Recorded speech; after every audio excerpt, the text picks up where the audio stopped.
বলে রাজপুত্র বিক্রম চ্যাটার্জিও মেঝেতে শুয়ে গড়াগড়ি খাচ্ছে। এর খাত ঘুমায়, এমনি ঘুমোতে পারেন না, তারপর তো মাটিতে শোয়ার অভ্যেসই নেই। কি ভেবেছেনটা কি উনি? এইসব করে উনি আমাকে পটিয়ে ফেলবেন, হ্যাঁ, অতই সোজা। কিন্তু না, উদ্দেশ্যটা কি সেটাও তো বুঝতে পারছি না।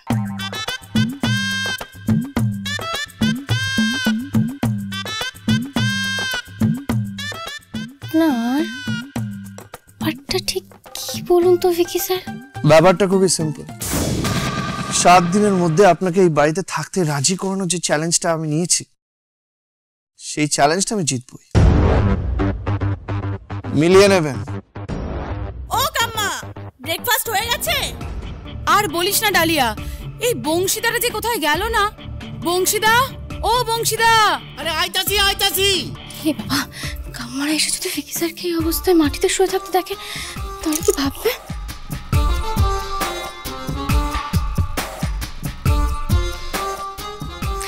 এই যে অভিনেতা সাহেব, দারুণ অভিনয় হয়েছে, খুব ভালো অভিনয় হয়েছে, এবার দয়া করে উঠে পড়ুন, দয়া করে। আরে কেন এরকম করছেন? দেখুন, ব্যাপারটা একটু বোঝার চেষ্টা করুন। আমি তো লেট রাইজার। শুনুন, আপনি ঘুমান, হ্যাঁ, আপনি যত খুশি ঘুমন, সারাদিন ধরে ঘুমন, কিন্তু নিজের ঘরের বিছানায় গিয়ে ঘুমন। দয়া করে উঠে নিজের ঘরের বিছানায় গিয়ে ঘুমন। নিজের ঘরে মানে? আমি তো ভাবলাম আজ থেকে এই ঘরটাই নিজের বানিয়ে নেবো। ও, এইবার বুঝতে পেরেছি। আচ্ছা আচ্ছা, তাহলে আপনি আমার ঘরে থাকতে চান? একদম না, একদম না। আপনি আপনার ঘরে আর আমি না আমার ঘরেই থাকবো, ঠিক আছে? আর মাত্র 7 দিনের ব্যাপার, তারপরে ভাবা যাবে। কিন্তু এর মধ্যে বাড়ির লোকজনদের কি বলবো সেটাই ভেবে দেখেছেন? সেটা আমি কি করে বলবো বলুন তো? আপনি যাবেন না তো এই ঘর থেকে? আপনাকে যেতে হবে না, আমি চলে যাচ্ছি। না, ঠিক আছে বাবা, ঠিক আছে, আপনি যান, আমি চলে যাই, তাই তো? ঠিক আছে ঠিক আছে ঠিক আছে, ডোন্ট ওয়ারি। আপনিও না।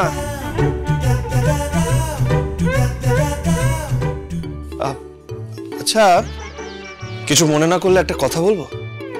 আবার কি?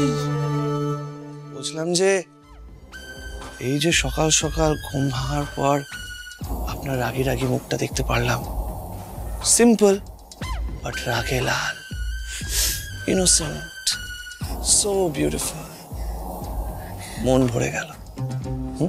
আপনি এখান থেকে যাবেন না? যাচ্ছি। ওকে, বাই।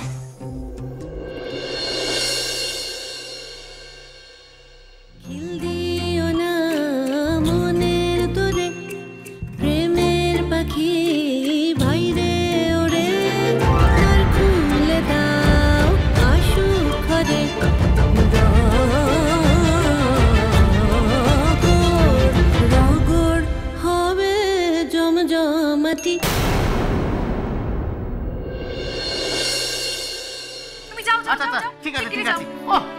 সকাল থেকে সরকি বাগ ঘুরতাছি, এদিক থেকে ওদিক থেকে এই। কাম্মা, ও কাম্মা, এসো। ইন্দিরা বলছি, শোনো না, বলো, কিছু কাজ দাও না গো। উফ বাবা, এই বাড়িতে এতজনের এত রকমের রান্না করতে হয়, তুমি কি করে সামলাও গো এক হাতে এসব? আমাদের বাড়িতে তো সকালে সবার জন্য একই রান্না, রুটি আর তরকারি, ব্যাস হয়ে গেল। এই কি হলো করছো তুমি? তোমাকে কিচ্ছু করতে হবে না, তুমি শুধু বলো তুমি কি খাবে। শোনো না, আমার ময়দাটা মাখা হয়ে গেছে, তোমাকে চট করে কটা লুচি ভেজে দিই। না, একটু এসো না, কটা লুচি ভেজে দাও না গো। শোনো না, ওহনে দিতাছি। কোনো দরকার নেই, এইসব করার কোনো দরকার নেই। লুচি তরকারি আমার এসব খাওয়ার অভ্যেস আছে বলো তো? আমার সকালে কিছু একটা হলো। আর পান্তা হলে ব্যাস, আর কোনো কথাই নেই। আমি এলাম তোমাকে সাহায্য করতে, বলো না কি করতে হবে। কি করতে হবে? না, নতুন বৌমনি, ওহন তোমার সাহায্য করতে হইব না, সবে তোমার বিয়ে হয়েছে, ওহন তুমি সাহায্য করবে কি? শোনো, তুমি আইস ফিরে যাইয়া বসো, তুমি কি খাইবে এই দেখো, আমি তোমার দিতেছি। কি আমি ওখানে চুপ করে বসে থাকবো? না গো, আমার দ্বারাই এটা হলো না। তুমি যাও, যা কাজ করছিলে করো, যাও। ও কাম্মা, শোনো না, তুমি এক কাজ করো, তুমি না আমাকে ঠামির দায়িত্বটা দাও। ঠামি কি খাই বলো, আমি সেইভাবে বানিয়ে দিচ্ছি। দেখো, ঠামিকে এখন খাইয়ে দাইয়ে সুস্থ করাই আমার একমাত্র কাজ। আচ্ছা ঠিক আছে মহারানী, তাই হবে। তুমি এক কাজ করো, মায়ের তো শরীরটা খারাপ, মা না খুব ভারী খাবার খেতে পাচ্ছে না, একটু হালকা খাবার খাচ্ছে। তুমি বরং একটা হালকা কিছু বানিয়ে দাও না। তাহলে আমি সবজি সেদ্ধ বানিয়ে দেখো। হ্যাঁ, তাই বানিয়ে দাও। দাঁড়াও।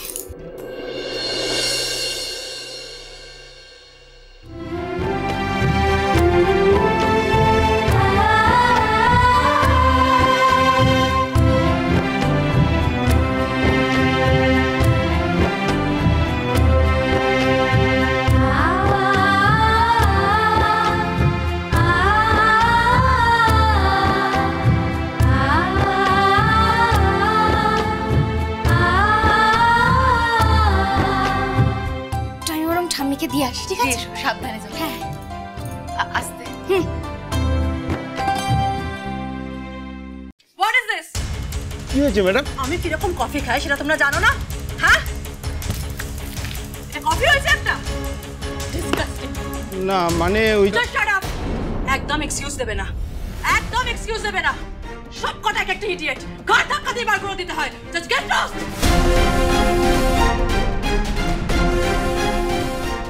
সাত সকালে সোহানা ম্যাডামের মাথায় এরকম আগুন জ্বলছে কেন?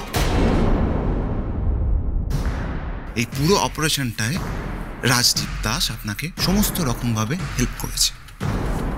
তারপর দেখবেন আপনার সুহানা ম্যাডামের মুখের এক্সপ্রেশনটা। ওই রাজদীপ দাসের সঙ্গে একটু কথা বলতে হবে। সোহানা ম্যাডামের সঙ্গে ওনার ব্যাপারটা কি সেটা জানা দরকার। ওই লোকটা সোহানা ম্যাডামের সম্পর্কে অনেক কিছু জানে বলেই মনে হয়। রাজদীপ বাবুকে আজই একটা ফোন করতে হবে। ঠাম্মি, ঠাম্মি আসবো? আয় আয় আয়। এনো খাবারটা খেয়ে নাও তো। আরে তুই নিয়ে এলি কেন? বাড়ির সব লোক কোথায়? দেখো ঠাম্মি, তোমাকে সুস্থ করে তোলার দায়িত্ব আমার, সেই জন্য খাবারটা আমিই নিয়ে এসেছি। আর তুমি সুস্থ হয়ে গেলে আমার কাজ শেষ, ব্যাস। শোনো না, আর কথা না বলে খেয়ে নাও তো, ঠান্ডা হয়ে যাবে। ধরো ধরো ধরো, গরম। হ্যাঁ আস্তে। আর এই 7 দিন 10 দিন আমি যে কদিন এই বাড়িতে আছি সে কদিন তোমার ওষুধপত্র খাবার আমিই দেবো, বুঝতে পেরেছো? বুঝতে পেরেছি। এবার খেয়ে নাও, ঠান্ডা হয়ে যাবে না হলে। খাচ্ছি খাচ্ছি মা, খাচ্ছি। এই তো। বলছি শোনো না, হ্যাঁ। খাবার পর তোমার কোনো ওষুধ আছে? আছে তো, ওই তো ছোট বৌমা ওই দেখ ওই কৌটোটার উপর রেখে গেছে। ওই কৌটোটার উপর আছে, দেখ।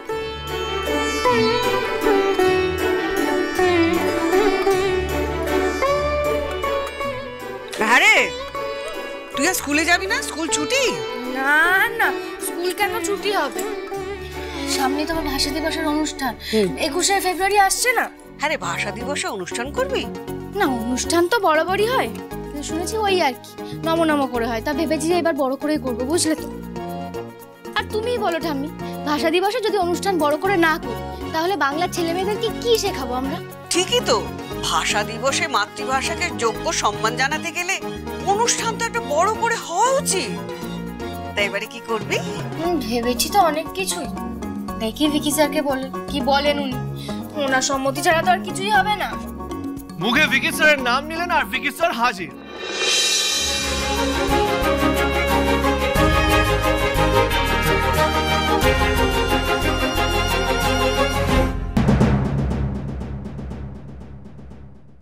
ভাষা দিবস নিয়ে আমি অনেক কিছু ভেবেছি, কি কি করব না করব সেটা আমি স্কুলে গিয়ে বলবো। ভাষা দিবস?